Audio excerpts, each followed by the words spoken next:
Nous finissons maintenant notre échange avec Isabelle Sapé. Comment se positionne ce règlement par rapport aux IFRS?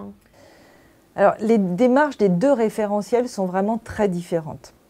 En IFRS, les instruments dérivés sont considérés comme des instruments spéculatifs, sauf à démontrer qu'ils entrent dans une relation de couverture.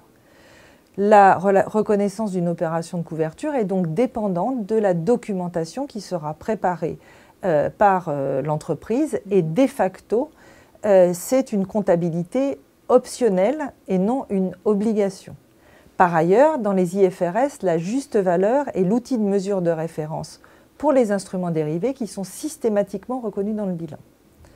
Dans le référentiel français actuel, ou tel que proposé, le principe est que les instruments dérivés sont en général souscrits pour entrer dans des opérations de couverture.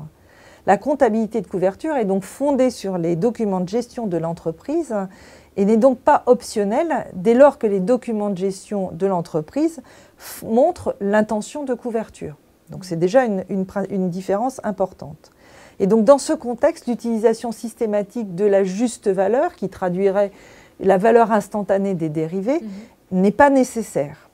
La juste valeur ne sera utilisée que pour les opérations qui n'entrent pas dans une relation de couverture ou pour traduire les risques pris par l'entreprise.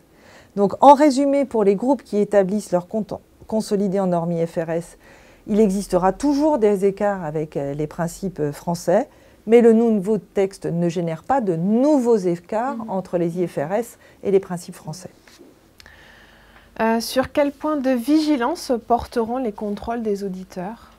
Alors, comme pour tout changement comptable, les auditeurs s'assureront que toutes les opérations potentiellement impactées ont été identifiées et correctement traitées. Donc, il y a vraiment deux pans, identification, traitement.